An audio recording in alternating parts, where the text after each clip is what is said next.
The ancient oaks of Hollow Glen had stood for centuries, until that October evening when the wind turned vicious.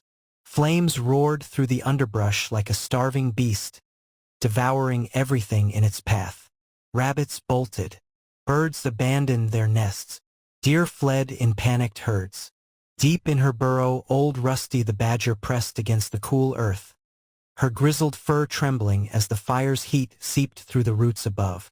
When the inferno finally passed, she emerged into a world turned to charcoal. The air stung with the stench of burnt pine. And there, atop a massive boulder the locals called Blood Rock, a flash of red fur. A young fox, his golden eyes fixed on the ruined stream below, his leash snagged on jagged brambles. Waiting. Rusty's joints ached as she picked through the smoldering wreckage. At 63 seasons old, she'd buried her mate, outlived her kits, and now, perhaps her entire world. Ash coated her whiskers like gray snow. Then movement near the dried-up creaked. The fox still sat motionless on that boulder, his fur singed at the tips, his ribs visible beneath his coat. He didn't flee at her approach, didn't growl, just kept staring at the collapsed warren downstream, where hair tracks, small, frantic ones, led away into the burnt thicket. "Ain't you got the sense to run, boy?" Rusty muttered, her voice rough from smoke. The fox's ear twitched, but those ancient eyes never wavered. Someone had escaped that nest. Someone this fox would wait for until his last breath. Up close, the fox was younger than Rusty thought, barely full-grown, with a jagged tear on his left ear that spoke of old violence. His leash, once fine leather, was snapped clean through, the end frayed like it had been ripped from someone's grip. Rusty's stomach tightened. She knew that craftsmanship. Maggie, the hare's father, had been the best leatherworker in the glen. The nest below the rock confirmed it. Smashed willow branches, torn bedding, and the faint scent of hair mingled with smoke. When the fire came, someone had tried to save this fox. Someone had failed. And now he kept vigil, his muzzle pointed east, toward the last place he'd seen them. Rusty tugged at the knotted leash, her claws catching on thorns. The leather hadn't been chewed through, it had shattered under tremendous strain. Nearby, the earth showed deep gouges where adult hare paws had scrambled desperately. The story wrote itself in the ashes. When the flames came, Maggie's parents had tied Scout to save him. Then the collapsing branch. The terrible choice. Rusty's breath hitched. She'd lost her own mate to a rockslide years back. That moment when you realize you're alone. The fox made no sound as she freed him, just lifted his head slightly, nostrils flaring. Then a sound. Distant. Faint. A hare's sob echoing through the burnt glen. Scout's entire body tensed. He knew that voice. Every instinct screamed at Rusty to walk away. Badgers didn't shelter foxes. Foxes didn't trust badgers. But when she turned to leave, Scout made a sound that wasn't a whimper or a growl, just air leaving lungs that had given up. Rusty froze. That sound had haunted her own throat after she'd buried her mate. "Damn you," she muttered, rounding on him. "You stubborn, fool creature." The fox blinked slowly. Up close, his eyes held no expectation, just endless patience. With a snarl, Rusty bit through the last of the leash. "We do this my way." For the first time, Scout's tail twitched. Not a wag, just acknowledgement. As they moved through the scorched ferns, Rusty spotted something glinting in the ashes. A tiny brass locket, its chain broken. Inside, a faded portrait of Maggie's family, with a fox pup curled at their feet. The journey to Rusty's burrow became a nightmare of hidden embers and thorns that raked Scout's already bleeding paws. He never cried out, just limped silently behind her. Halfway there, Rusty caught a familiar stench. Marley the raccoon, watching from a half-burnt oak. "That fox'll bring death to your den, old-timer," he sneered, his bandit-masked face twisted in contempt. Rusty bared her yellowed teeth. "Only death here's the one you'll meet if you follow us." Above them, a single firefly blinked erratically, its light dimming as it passed over Scout's head. The fox paused, sniffing the air. then deliberately stepped on a dry twig. The snap echoed like gunshot through the silent glen. Marley flinched. Message delivered. 3 nights Scout spent in Rusty's burrow. 3 nights of eerie silence. Outside, the other animals whispered. Foxes always howled at the moon. Why didn't he? On the 4th night, Rusty woke to scratching sounds. Scout was digging frantically at her dirt wall, his claws splitting on hidden stones. When Rusty yanked him back, she saw what he'd uncovered. A child's toy, a wooden hare, carved with clumsy love, her own kit's work from decades past. Scout nosed it gently, then turned those ancient eyes on Rusty. No howl could carry that much grief. Some sorrows are too deep for sound.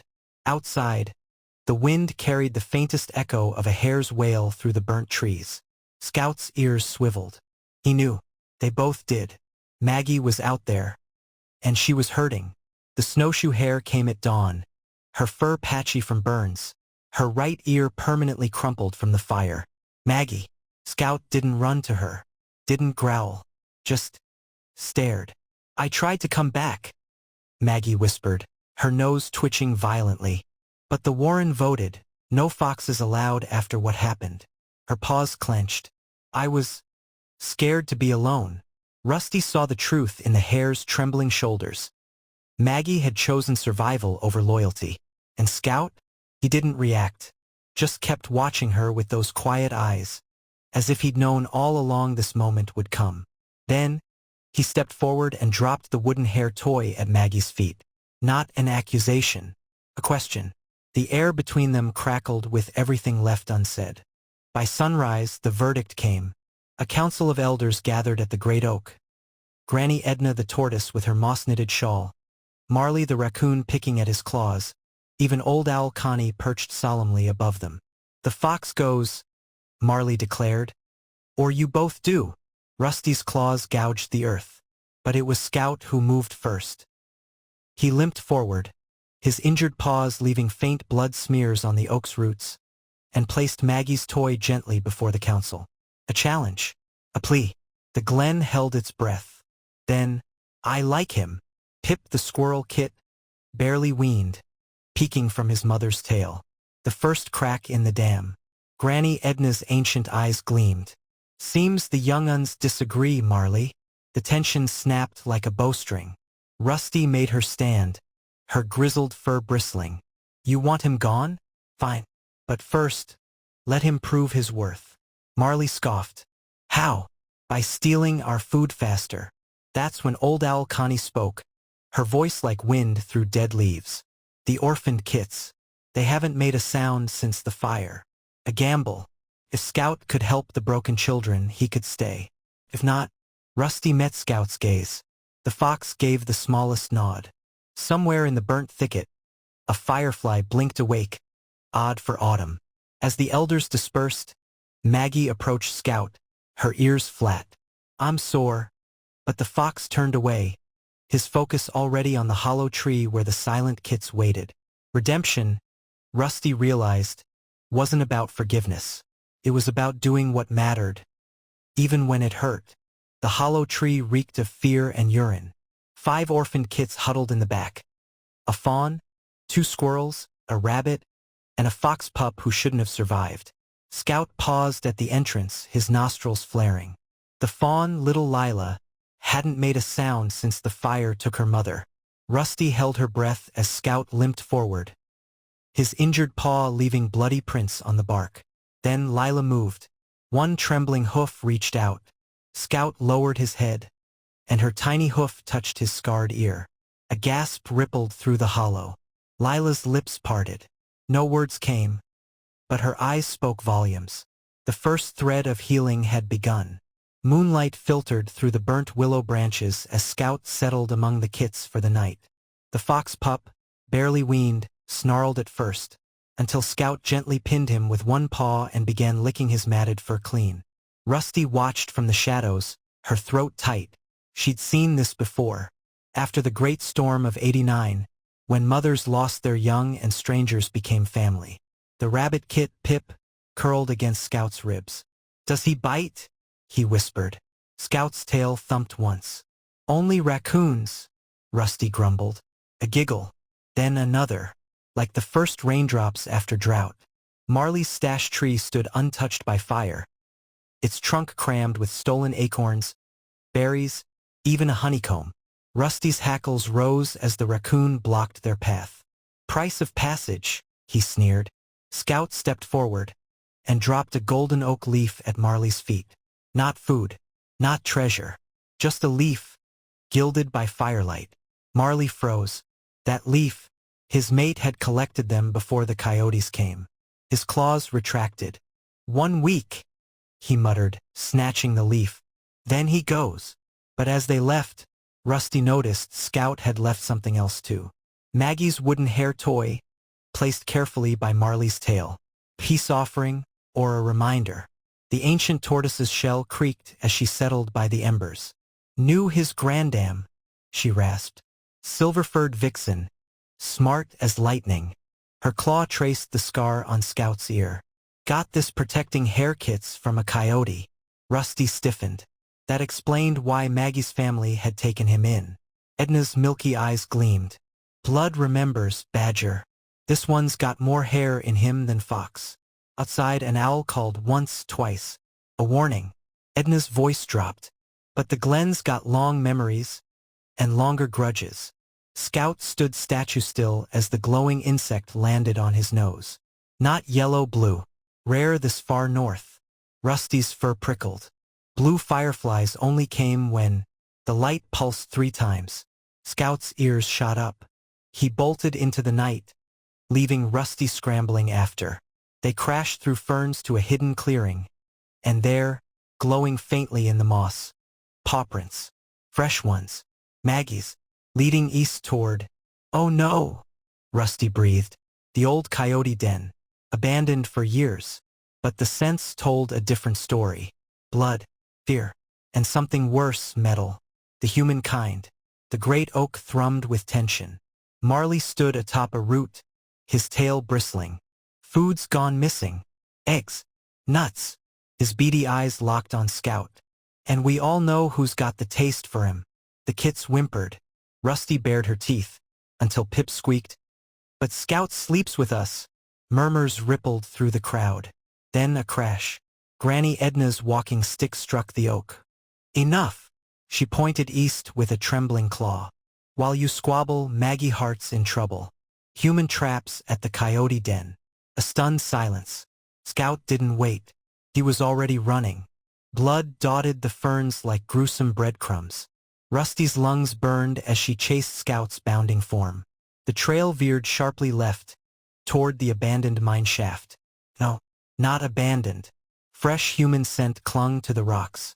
Scout skidded to a halt at the shaft's edge, where a scrap of hair fur fluttered on a jagged root. Below, faint scratching echoed. Maggie. But between them, Rusty's blood ran cold. A steel-jawed trap, its teeth glinting. Scout's hackles rose. He knew that machine, knew what it could do. His eyes met Rusty's. A silent understanding passed between them. Some debts could only be paid in courage. The hollow tree stood empty when Rusty returned at dawn. No Lila, no Pip, just Scout's chewed leash lying coiled like a snake. Marley's doing, it had to be. But as Rusty turned to rally the Glen, a faint chirp stopped her. High in the branches, a blue jay preened. Not just any jay, old Tom, the lookout. His beak opened. East, he croaked. All of them went east. Toward the mines. Toward Maggie. And Rusty's stomach dropped. Toward the humans. Scout had gone first. The kits had followed. Just like the stories said, where the fox leads, the lost will go. The mine shaft swallowed sound. Maggie's whimpers guided Scout through the blackness. His paws silent on the stone. Rusty crept behind, her nose full of human stink. Then a whimper. Not Maggie's. The kit's. The shaft opened into a cavern, where Pip and the others crouched beside a rusted cage. Inside, Maggie clutched her swollen leg, her eyes wide with terror. Trap! She gasped. More further in. Scout's growl vibrated through the stone. This was no accident. Someone had baited these woods. Someone was coming back. And when they did, Rusty's claws scraped stone. The glen would be ready. It began as a rumble in Scout's chest, a sound Rusty had never heard from him. Not a fox's cry, something older, wilder. The howl erupted into the night, shattering the stillness. From the west, answering calls rose, coyotes. From the east, dogs. And from the glen itself, a chorus of barks, chirps, and screeches as every creature took up the alarm. Rusty's heart swelled. After generations of division, the glen stood united. But as the echoes faded, a new sound chilled her blood, the distant roar of truck engines. The humans were coming. And Scout? He stood silhouetted against the moon, his scarred ear cocked, waiting. Scout's paws left crimson prints in the frost as he limped toward the ancient sycamore. The kits trailed behind, their usual chatter silenced. Even Marley came, though he stayed 10 paces back. Rusty watched the fox pause beneath the tree where, seasons ago, Maggie's parents had tied that fateful leash. Scout circled once, twice, then collapsed into the roots with a sigh that seemed to empty his lungs forever. Lila pressed her wet nose to his muzzle. No one spoke. No one needed to. The wind carried the truth through the glen. This was the place he'd chosen. The place where waiting ended. She came at moonrise, her injured leg dragging, her paws caked with mud from escaping the human traps. Maggie didn't speak as she curled around Scout's failing body. Her tears darkened his silvering fur as the blue fireflies gathered, dozens now, pulsing like tiny stars. Rusty turned away to give them privacy, but not before hearing Maggie whisper, "I should have fought harder for you." Scout's tail thumped weakly. Forgiveness finally given. The kits began to hum, a morning song Granny Edna had taught them. Its melody wrapped around the sycamore like roots embracing stone. Morning light revealed what night had hidden. A single oak seed clutched in Scout's front paws, its shell cracked open by his claws. Pip gasped. But he couldn't hold things. Rusty's throat tightened. She'd seen this only once before, when her mate had died with their unborn kit's first tooth embedded in his paw. Some loves defy even death's grip. Granny Edna shuffled forward, her ancient claws trembling as she lifted the sprouting seed. "This ain't just any acorn," she rasped. The kits leaned in. "It's from the great oak itself, and it only drops one seed every 50 years. The glen held its breath. A legacy had been passed. They buried Scout where he'd lain, the sprouted seed placed over his heart. Winter came harsh that year, burying the grave in snow. But when spring thawed the glen, the impossible happened. The sapling's first leaves unfurled, not green, but fox-red. Pip shrieked, waking the others. By noon, the whole glen stood staring at that vibrant crimson trembling in the wind. Marley crossed himself, a habit from his city days. "Ain't natural," he muttered.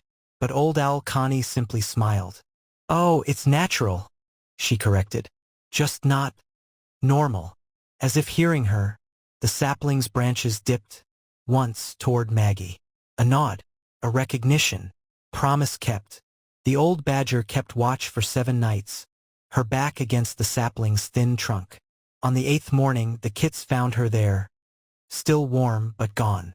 Her claws were sunk deep into the earth, as if anchoring herself to the spot forever. They buried her beside Scout, her body curled protectively around his. Maggie tied their leashes together before covering them. The braided leather, the chewed remnants, finally reunited. No one remarked on the 2 blue fireflies that danced above the fresh earth all that day. Some goodbyes don't need words. Some bonds don't end.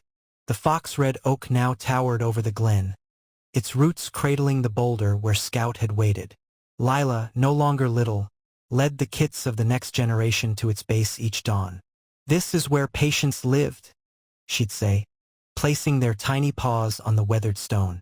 The human traps were long gone, though metal scars still marked some trees. Maggie sat with them often, her bad legs stretched out, whittling new hair toys. She always left one at the oak's roots, and by morning it was always gone. No one questioned where. Some mysteries nourished the soul. Pip's daughter was different. born with one white paw and the unsettling habit of pressing her ear to the fox red oak's bark. "He still whispers," she'd insist. The others laughed. Until the year the blight came. As leaves blackened across the glen, the kit placed acorns in a circle and sang a song no one had taught her.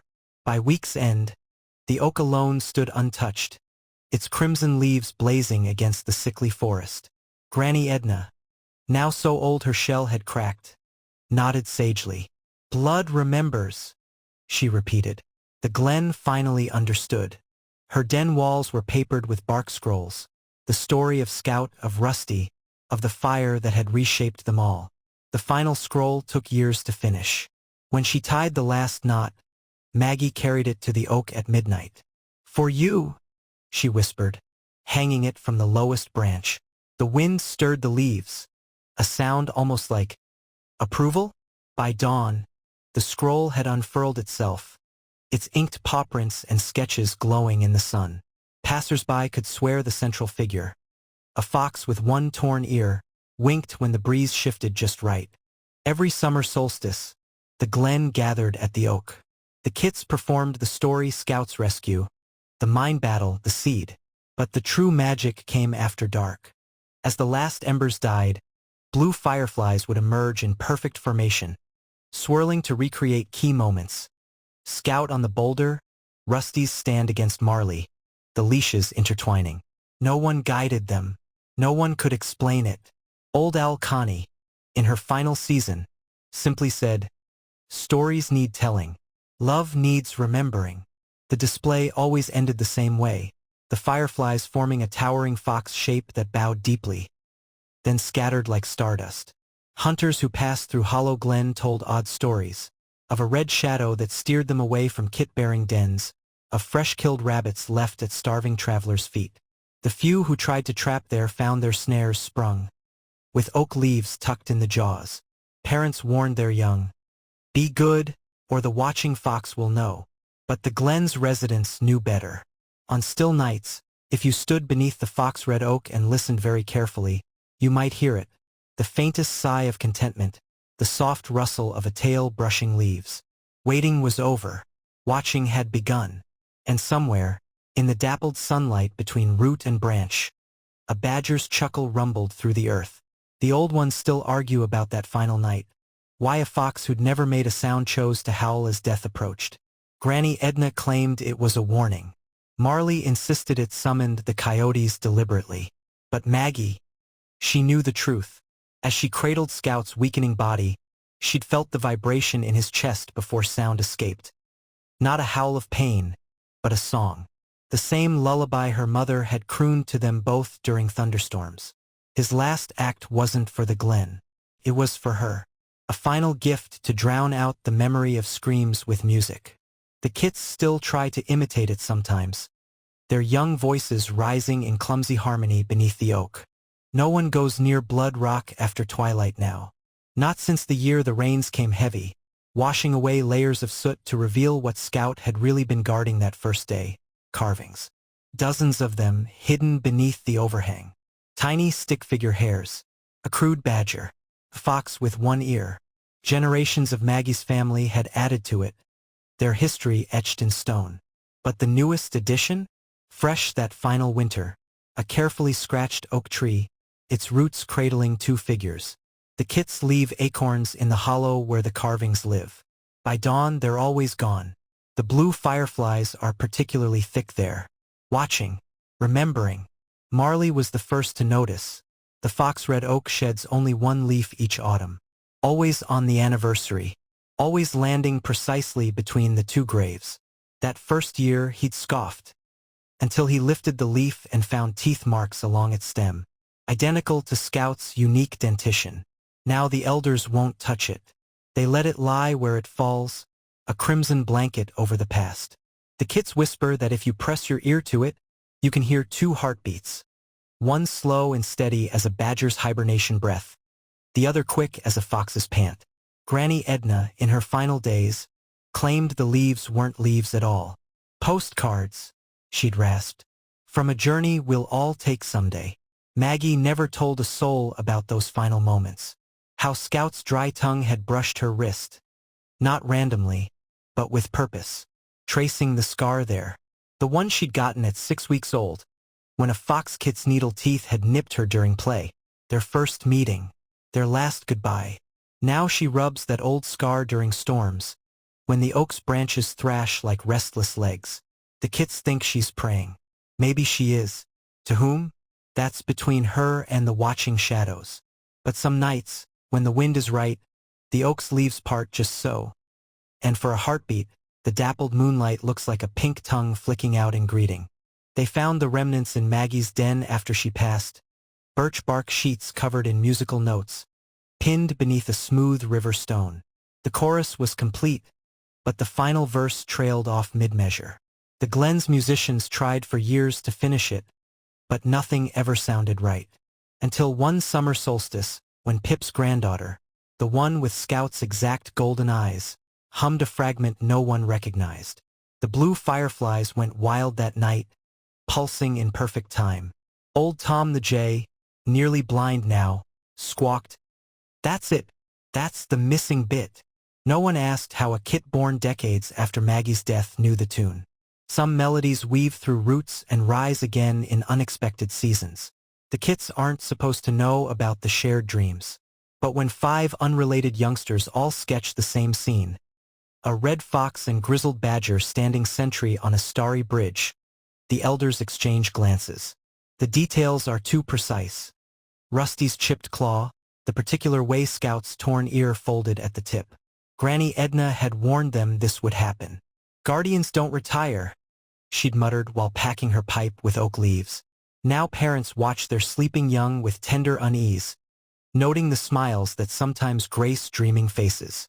The kits never remember what made them smile, but the oak's roots grow thicker each year, strong enough, perhaps, to anchor more than memories. It's the Glen's greatest oddity. While blue fireflies swarm the oak nightly, they never land on Blood Rock. Not after what happened the year Lila tried to lure them there for her wedding ceremony. The moment the first firefly touched the stone, its light winked out, dead before it hit the ground. 20 more followed before she stopped them. The next morning, the rock's carvings gleamed unnaturally bright, as if freshly cut. Marley, now stooped with age, took one look and crossed himself again. "They're still arguing," he whispered. "The fox wants them to move on. The badger says not yet. No one touches those carvings anymore. Some debates shouldn't be disturbed. The first frost always reveals them. Tracks too large for any living fox, too light for a badger, leading from the oak to each significant site. The old burrow, the mine shaft, even Marley's stash tree. They vanish by midday, leaving no trace but melted ice. The elders pretend not to see. The kits leave out offerings along the trail, acorn caps filled with honey, tufts of rabbit fur, Pip's idea of a joke. These two disappear. Last winter, a human naturalist camped by the oak, determined to document the phenomenon. He left abruptly before dawn, refusing to speak of what he'd seen. His journal was later found abandoned, its final entry reading, "They weren't prints. They were handholds, something pulling itself up into our world for a visit." Drought gripped the Glen that terrible summer. Streams evaporated. Berries withered on bushes. Come autumn, the fox-red oak should have shed its leaves to conserve energy. Instead, it clung to every crimson blade, rustling defiantly as other trees went bare. The kits took it as a sign. The elders exchanged worried glances. On the first snowy morning, when the weight should have brought branches crashing down, the oak stood prouder than ever, its leaves now shimmering with an unnatural frost-resistant sheen. That night, blue fireflies swarmed in numbers never seen before, their collective glow painting the oak in eerie bioluminescence. By dawn, every creature in the Glen found their food stores mysteriously replenished. No one spoke of it. Some gifts come with unspoken debts. Generations pass. The story grows. Children in nearby towns whisper of a ghostly red fox who guides lost hikers to safety, his form flickering between the trees. Scientists scoff until one captures thermal footage of something impossible. A canine shape radiating no heat, yet melting snow beneath its paws. In Hollow Glen, they know better than to seek explanations. The kits still leave acorn offerings. The oak still sheds one perfect leaf each year. And on particularly still nights, if you stand where the burrow once was and listen very carefully, you might hear it, the faintest jingle of a phantom leash, contented sigh, the almost sound of a tail thumping once against the earth. Not waiting anymore, just watching, and perhaps, when the wind is right, whispering back to the ones who still remember how to listen.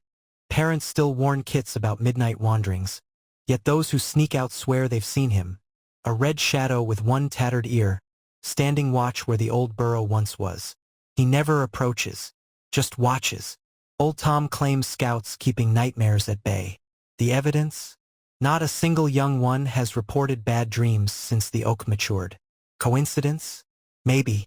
But when a coyote pack stalked the glen last winter, every den reported the same vision. A grizzled badger and fox standing shoulder to shoulder at the territory's edge. By dawn, the coyotes were gone. Only frost paw prints remained. Among hundreds buried by squirrels each autumn, one always resurfaces, perfectly preserved at the oak's base. Granny Edna's last words hinted at its meaning. When the guardian's work is done, it'll sprout. Generations have watched it. The shell never cracks. The kits polish it with their paws, whispering secrets against its smooth surface. Last spring, a blue-tailed jay tried stealing it. The oak's branches lashed unnaturally, driving the thief away. Some promises outlive lifetimes. Some watches never end. He came back gray and limping, the man who'd set those long-ago traps. The glen held its breath as he stood beneath the oak, trembling fingers tracing the carvings at its base. No one interfered when he collapsed weeping. At dusk, blue fireflies led him safely out. They found his hat next morning, pinned beneath that year's crimson leaf. Inside, a vintage photograph of a younger man holding a fox pup, and a handwritten note. I didn't know. The kits buried the hat between the roots. Even guardians forgive. Dawn light behaves strangely near the oak. Photographers swear images show extra shadows. A long-eared hare that wasn't there, a fourth kit in group photos. Watches stop at its base. Sundials cast contradictory shadows. The elders nod knowingly. Scout always hated deadlines. Marley chuckles. Scientists blame underground minerals. The kits know better. They play hide and seek there, giggling when someone else joins unseen. Parents pretend not to hear extra footsteps in the fallen leaves. Some mysteries sweeten life. Strangers rarely notice the young fox who sometimes watches from the oak's branches. Those who do remark on his unusual eyes, not amber, but hair gold. He vanishes if approached. Maggie's descendants leave out carrot tops out of habit. They're always gone by morning. The current caretaker, an aging Pip, winks when asked about him. Blood remembers, she repeats, stroking the oak's bark where 5 deep scratches gleam unnaturally bright. No one asks who made them. Ailing animals instinctively nest near the oak. Wounds close faster there. Broken bones knit true. When a pneumonia outbreak threatened the kits last winter, their parents laid them among the roots. All recovered by moonrise. The price? Each cured one later contributes to the oak's care. Weeding, pruning, or simply singing to it on lonely nights. The current Granny Edna, the 4th since the original, tends a seedling grown from the oak's single viable acorn. Practice, she says, for when the big one's work is done. Maggie's braided leash remains draped over a low branch, miraculously intact despite decades. On windy nights, it sways without breeze. Kits dare each other to touch it. Those who do report warmth and a faint pulse. Last autumn, a storm tore it down. The glen woke to find it meticulously retied, the knot identical to Maggie's distinctive hitch. No living creature claims responsibility. The fireflies burned particularly blue that week. Every full moon, someone inevitably tries. Standing beneath the oak, mimicking Scout's legendary howl. Most hear only silence.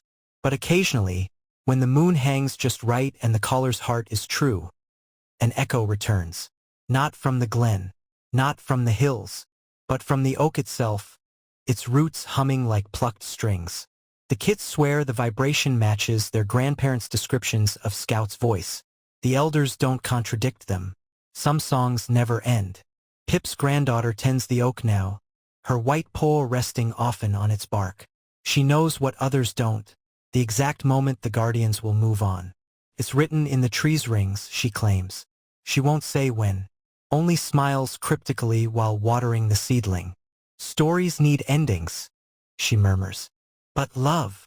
Her paw taps the oak's roots 3 times. A blue firefly lands on her nose in answer. The glen thrives. The legend grows. Visitors sometimes ask why the kits leave acorns by Blood Rock or what the blue fireflies mean. The answer's always the same.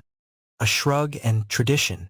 But at night, when the oak's shadow stretches impossibly far, old-timers nod toward the extra darkness pooling beneath its branches. 2 distinct shapes often linger there. Not ghosts, not memories, just guardians, patient as roots, silent as stars. And when a kit stumbles or a hare loses her way, the shadows shift, the fireflies flare, and somewhere between heartbeat and wind, a leash jingles softly, not calling, just reminding. They're seen, they're known, they're loved, always,